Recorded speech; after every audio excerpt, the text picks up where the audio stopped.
How do regular, everyday people get caught up in some of the most horrific crimes imaginable?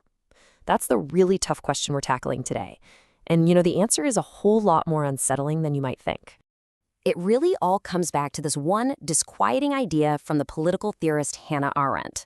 What if the greatest evils aren't committed by supervillains with some master plan, but by regular folks, people like us, just doing their jobs inside a system? So that's the real question, isn't it? How does someone with a desk and a job title and a to-do list end up contributing to something terrible just by, doing what they're told? To really get our heads around this, we have to start with the man who sparked this whole theory, Adolf Eichmann. He was a high-ranking Nazi official, and when he was finally put on trial, the world was expecting to see an absolute monster. What they got instead was, well, it was something else entirely. And this is where it gets so strange. Here's a guy who organized the deportation of millions of people to their deaths.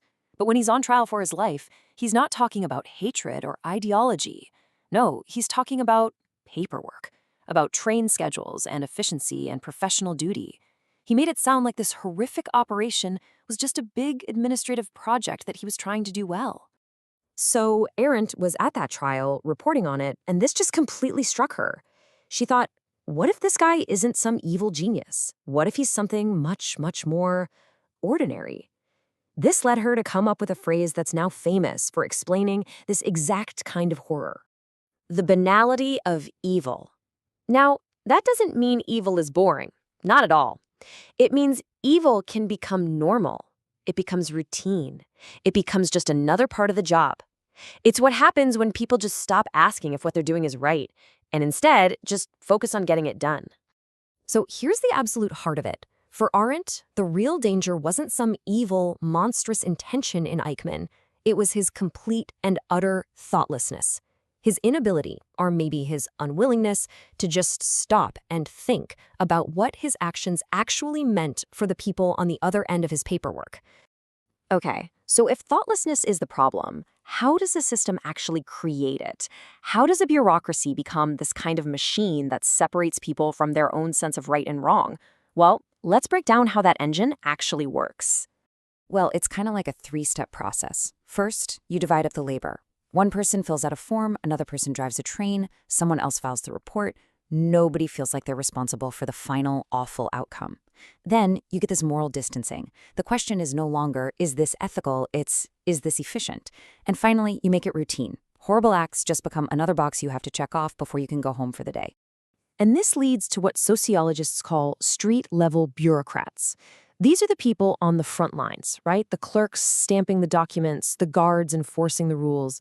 They're the ones who turn a policy on a piece of paper into a real-world action.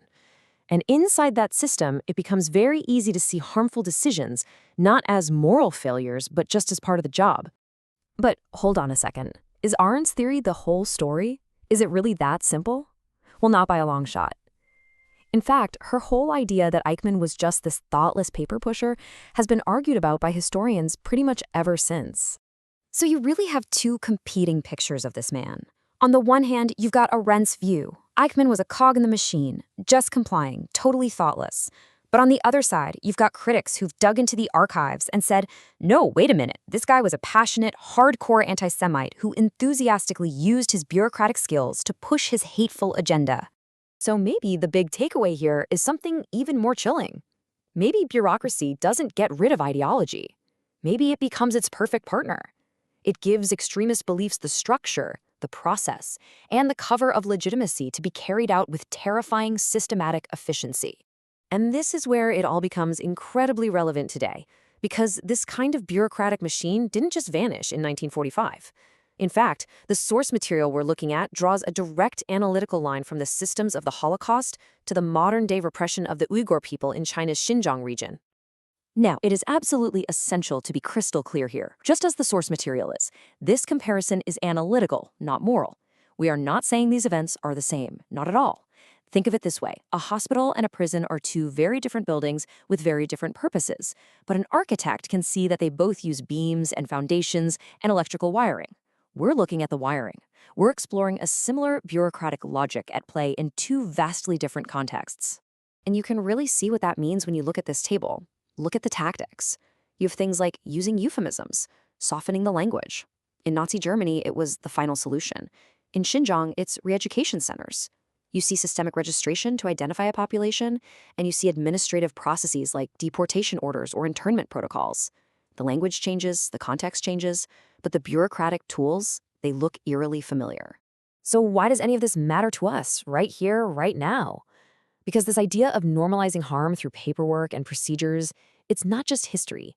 You can see the echoes of it all around us, in our own societies. I mean, you start to see this logic everywhere once you look for it. Think about immigration systems, mass surveillance, the way discrimination can be baked right into rules and regulations. It's in those moments when someone can justify a harmful action by saying, hey, I don't make the rules, I just enforce them. That's the echo of just doing my job. And that's the final, sobering lesson here. When you have a big, complicated system that makes harmful actions seem legitimate, makes them seem like just part of the process, the moral responsibility of any one person gets spread so thin that it feels like it just vanishes into thin air. But of course, it never really does. And that leaves us with one last really important question to think about. In a world that's more and more run by big, impersonal systems and algorithms and policies, how do you hang on to your own moral judgment and your ability to think critically?